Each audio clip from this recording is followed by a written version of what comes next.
जन सुराज के संस्थापक प्रशांत किशोर आने वाले 2 से 3 महीनों में पब्लिक के बीच जा रहे हैं और हस्ताक्षर अभियान की जो है वो शुरुआत कर रहे हैं। 3 मुद्दों को लेकर जो है वो हस्ताक्षर अभियान होगा।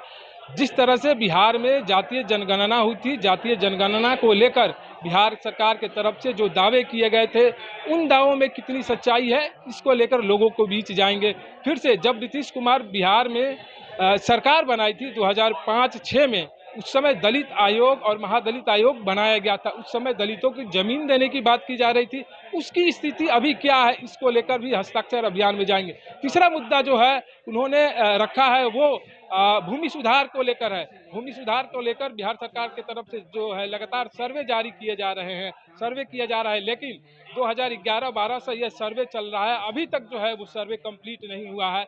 इन 3 मुद्दों को लेकर प्रशांत किशोर जो है हस्ताक्षर अभियान में जा रहे हैं, लोगों के बीच जाएंगे और उनका हस्ताक्षर जो कलेक्ट करेंगे और इनका लक्ष्य है लगभग 1 करोड़ लोगों का जो है वो हस्ताक्षर जो है वो लेना है इस मुद्दे को लेकर। और फिर से नीतीश कुमार को सौंपेंगे और राज्यपाल को भी सौंपने की बात की जा रही है। उन्होंने यह भी कहा कि अगर 1 महीने के समय के अंदर इन तीनों मुद्दों पर अगर बिहार सरकार कुछ नहीं बताती है और कहती है, तो आने वाले जो सदन का जो सत्र होगा यानी दूसरा होगा, उसमें बिहार विधानसभा को घेरने की जो है बात कही गई है प्रशांत किशोर की तरफ से।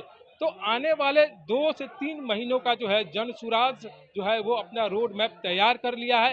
अब देखना होगा कि जिस तरह से प्रशांत किशोर ने जो बातें कही हैं, इन बातों को लेकर क्या बिहार सरकार की तरफ से किसी प्रकार का कोई रिपोर्ट जारी किया जाता है, या आने वाले समय में प्रशांत किशोर जो है इस चुनावी सत्र में अपनी ताकत को जो है और विस्तार करने को लेकर जो है हस्ताक्षर अभियान के माध्यम से नीतीश कुमार को घेरने का प्रयास करेंगे।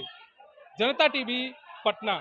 तो जन सुराज परिवार 3 मांग रख रहा है। एक कि जातीय जनगणना के आधार पर उसके नाम पर राजनीति करके समाज को बांटने लड़ाने वाली जनता वाली सरकार, उस पर व्हाइट पेपर जारी करो और 1 महीना में बताओ कि आरक्षण पर क्या हुआ।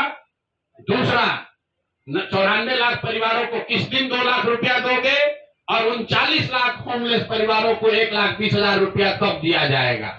हम लोग की दूसरी डिमांड है कि 3 डिसमिल जमीन जो महादलित समाज को मिलनी चाहिए थी, दलित महादलित समाज के लोगों को, जिनका वोट लेकर नीतीश कुमार इतने दिन से बैठे हुए हैं, अब वो दलित महादलित परिवार चला जाने के लिए तैयार नहीं है। अगर 1,20,000 से कम परिवारों को ही 3 डिसमिल जमीन मिली है, तो 48 लाख से ज्यादा परिवारों को 3 डिसमिल जमीन कब मिले। और तीसरी ये बात है कि भूमि सर्वे के नाम पर ये जो नया उद्योग तुमने शुरू किया है और अफसरों के जरिए महीनों में करोड़ों रुपया की सरकार उगाही कर रही है, इसको तुरंत बंद कीजिए। नहीं बंद कीजिएगा तो बिहार के हर परिवार में झगड़ा होगा और भ्रष्टाचार बढ़ेगा। नई सरकार को आने दीजिए, नई सरकार आएगी, वो नए तरीके से अन्य राज्यों के अनुभव के आधार पर बिहार में कैसे इस काम को बड़ी बेहतर तरीके से किया जा सकता है वो करेगी। तो यही 3 मांग है। 94 लाख परिवारों को 2 लाख रुपया कब दोगे ये बताओ। 50 लाख महादलित परिवारों को 3 डिसमिल जमीन कब मिलेगा ये बताओ। और भूमि सुधार कब रोक रहे हो, ये पैसा अपना वसूलने का धंधा कब बंद कर रहे हो ये बताओ। ये तीनों मांग लेकर आपके सामने आज हम लोग आए हैं। 1 महीना का सरकार को समय दे रहे हैं। सरकार को 1 महीना का समय दे रहे हैं। 11 मई से बिहार के हर गांव में 40,000 से ज्यादा रेवेन्यू गांव में जन सुराज वहां बैठक करेगी और लोगों से इन 3 मुद्दे पर उनसे वार्ता करके इस विषयों पर सिग्नेचर कैंपेन, हस्ताक्षर अभियान शुरू करेंगे। और हम लोग 11 जुलाई को 1 करोड़ लोगों का इन 3 मुद्दों पर 1 करोड़ लोगों का हस्ताक्षर लेकर मुख्यमंत्री और राज्यपाल दोनों को हम लोग जाकर ज्ञापन देंगे। लेकिन ये मामला वहीं नहीं रुकेगा। इसके बावजूद अगर सरकार ने एक्शन नहीं लिया तो आपके इंटरेस्ट के लिए बता देते हैं, इस विधानसभा का जो अंतिम सत्र अभी होने वाला है, उस सत्र में जन सुराज अपनी पूरी ताकत से विधानसभा को घेरेगा।